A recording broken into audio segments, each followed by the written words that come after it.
जय श्री कृष्ण मित्रों, आप सभी का बहुत बहुत स्वागत है आपके अपने ही चैनल एस्ट्रो गुरुजी में।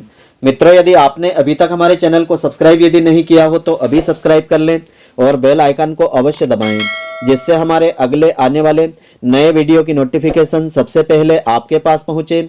आप नित्य नई नई ज्ञानवर्धक जानकारियां व नित्य का राशिफल हमारे चैनल से प्राप्त करते रहें। तो मित्रों, आज आपको हम बताने जा रहे हैं, यदि आप एकादशी का व्रत करते हैं तो आपको इन खास बातों का ध्यान अवश्य रखना चाहिए। एकादशी के दिन भूलकर भी ऐसे कार्य आपको नहीं करना चाहिए जिससे कि इस व्रत का फल आपको नहीं मिले। तो व्रतों में प्रमुख व्रत नवरात्रि, पूर्णिमा, अमावस्या तथा एकादशी के व्रत हैं। उनमें भी सबसे बड़ा व्रत एकादशी का माना जाता है। तो चंद्र ग्रह की स्थिति के कारण व्यक्ति की मानसिक और शारीरिक स्थिति खराब व अच्छी रहती है। तो ऐसी दशा में एकादशी व्रत से चंद्रमा के हर खराब प्रभाव को रोका जा सकता है। यहाँ तक कि ग्रहों के असर को भी काफी हद तक कम किया जा सकता है, क्योंकि एकादशी का व्रत सीधा प्रभाव मन और शरीर दोनों पर पड़ता है। धन और आरोग्य की प्राप्ति होती है, हार्मोनल समस्या इससे ठीक होती है तथा मनोरोग भी इससे दूर होते हैं। परंतु एकादशी का लाभ तभी मिलता है जब इसके पूर्ण नियमों का पालन किया जाता है।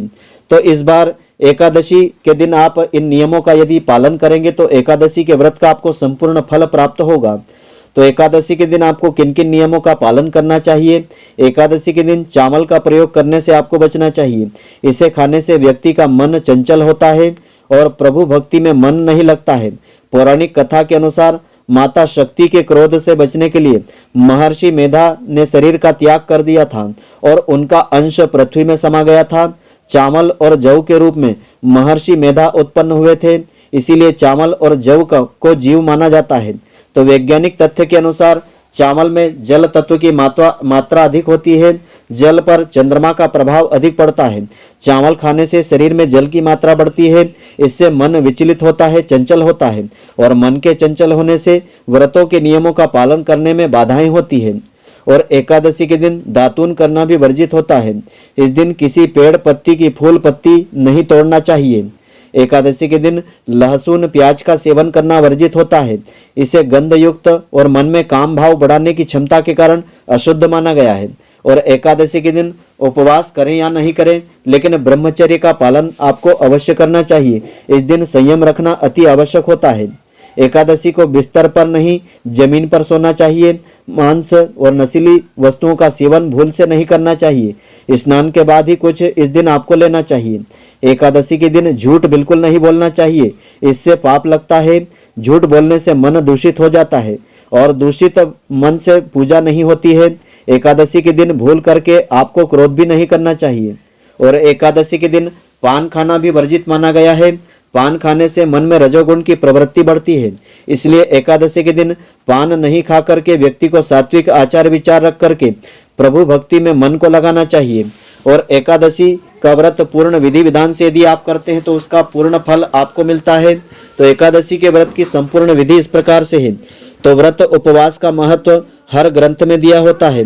हर धर्म व्रत के लिए कोई आदेश देता है, क्योंकि इसका विधि विधान जो है आत्मा और मन की शुद्धि के लिए होता है।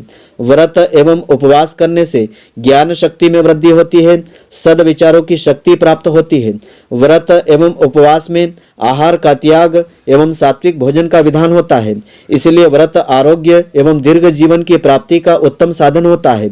जो व्यक्ति नियमित व्रत उपवास करते हैं उन्हें उत्तम स्वास्थ्य तथा दीर्घ जीवन की प्राप्ति के अलावा इस लोक में सुख तथा परमात्मा के चरणों में स्थान मिलता है।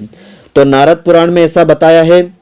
व्रतों की महिमा को बताते हुए ऐसा लिखा है कि गंगा जी के समान कोई अन्य तीर्थ नहीं है, माता के समान कोई गुरु नहीं है, भगवान विष्णु जी के जैसा कोई देवता नहीं है, व्रत उपवास जैसा कोई तप नहीं है। और व्रतों में एकादशी सबसे सर्वोपरि माना गया है। तो प्रत्येक माह में 2 एकादशी आती है। अधिक मास या मल मास पड़ने पर उन एकादशी की 2 तिथियां और बढ़ जाती है। इस प्रकार से कुल 26 एकादशी हो जाती है। तो यह सब एकादशियां अपने नाम के अनुरूप फलों को देने वाली हो जाती हैं, जिनकी कथा तथा विधि सुनने से सब भली प्रकार से हमको ज्ञात हो जाता है। एकादशी की उत्पत्ति तथा महात्म्य के पढ़ने और सुनने तथा दिन रात भजन कीर्तन करने से मनुष्य अनेक सुखों को प्राप्त करके विष्णु लोक को प्राप्त कर लेता है। एकादशी व्रत के 2 भेद होते हैं, एक नित्य और दूसरा काम्य होता है। एकादशी का व्रत बिना किसी कामना से किया जाए तो वह नित्य कहलाता है, और किसी भी प्रकार की कामना से, जैसे कि धन पुत्र आदि की प्राप्ति अथवा राग द्वेष क्लेश आदि से छुटकारा पाने के लिए किया जाए तो वह काम्य व्रत कहलाता है।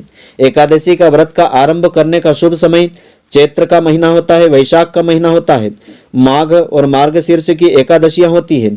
मलमास या अधिक मास गुरु शुक्र के अस्त रहते हुए दिन 6 के समय से व्रत आरंभ नहीं करना चाहिए, और कम से कम 8 वर्ष की आयु वाला व्यक्ति व्रत करने का अधिकारी माना जाता है। सधवा स्त्रियों को अपने पति की आज्ञा को प्राप्त करके ही व्रत आरंभ करना चाहिए। यह व्रत श्रद्धा भक्ति पूर्वक प्रारंभ करना चाहिए, किसी के प्रभाव व दबाव में आकर के आरंभ नहीं करना चाहिए। व्रत का विधान 10वीं तिथि से शुरू होकर के 3 दिवस तक रहता है, अर्थात द्वादशी को संपन्न होता है।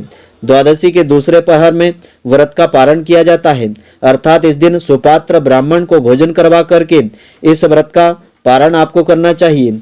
ब्राह्मण भोजन आप नहीं करवा सकते हैं तो किसी भी देव मंदिर में सीधा सामान भोजन के निमित्त भिजवाना चाहिए।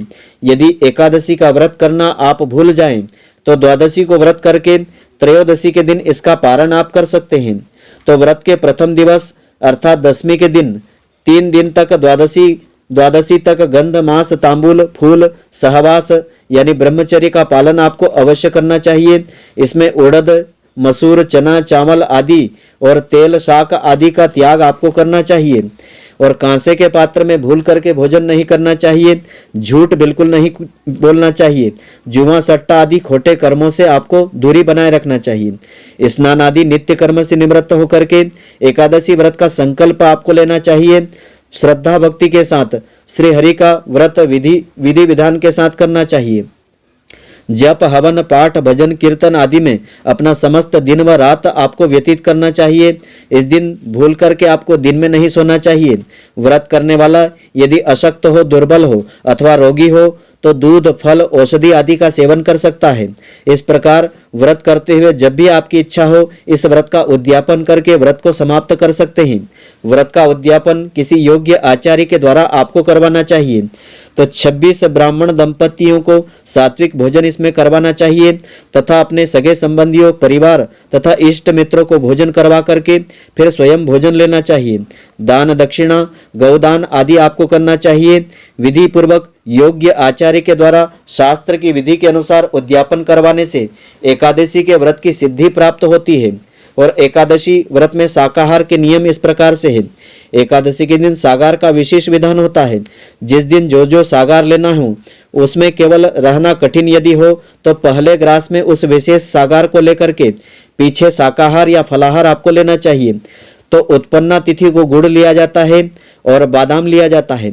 मोक्षदा एकादशी को बिल्व पत्र और सफला एकादशी को तिल और गुड़ लेना चाहिए। पुत्रदा को गौ दुग्ध गाय का दूध और षटतिला एकादशी को तिल की गजक की पट्टी लेना चाहिए। जया एकादशी को गुंदगिरी के सांठे और विजया एकादशी को सिंगाड़ा, आमलिका एकादशी को आंवला, पापमोचिनी एकादशी को चिरौंजी और कामदा एकादशी को लौंग, वरुदिनी एकादशी को खरबूजा, मोहिनी एकादशी को गौमूत्र, अपरा एकादशी को ककड़ी, निर्जला एकादशी को आम, योगिनी एकादशी को मिश्री, देवसैनी एकादशी को दाग मुनक्का, कामिनी एकादशी को गाय का दूध, पुत्रदा एकादशी को गुड़, अजा एकादशी को बादाम और परिवर्तिनी एकादशी वामन एकादशी को ककड़ी, इंदिरा एकादशी को तिल गुड़ और पापांकुशा एकादशी को सवाम और रमा एकादशी को केला, प्रबोधिनी एकादशी को काचरा, पद्मिनी और परमा एकादशियों को ऋतु के अनुसार आपको सागार लेना चाहिए। तो एकादशी का व्रत आप पूर्ण श्रद्धा भक्ति भाव से नियम पूर्वक करते हैं तो एकादशी के व्रत का संपूर्ण फल प्राप्त होता है। एकादशी की तिथि के दिन आप भगवान विष्णु जी की श्रद्धा पूर्वक पूजन अर्चन करें। पूजन अर्चन करने के पश्चात विष्णु सहस्त्र नाम या विष्णु जी के नाम मंत्रों का जाप आपको अवश्य करना चाहिए। एकादशी के दिन श्रीमद् भगवद गीता का कोई भी अध्याय या कोई श्लोक आपको बैठ करके उच्चारण करना चाहिए। इसका अनंत गुना फल प्राप्त होता है और एकादशी के व्रत का संपूर्ण फल भी इससे मिलता है। तो मित्रों, आशा करता हूं कि आपको हमारी यह ज्ञानवर्धक जानकारी पसंद आई होगी। यदि आपको पसंद आई हो तो आप हमारे वीडियो को अधिक से अधिक शेयर अवश्य करें और आप हमारे वीडियो को लाइक करना नहीं भूलें। धन्यवाद। जय श्री कृष्ण मित्रों, फिर मिलेंगे।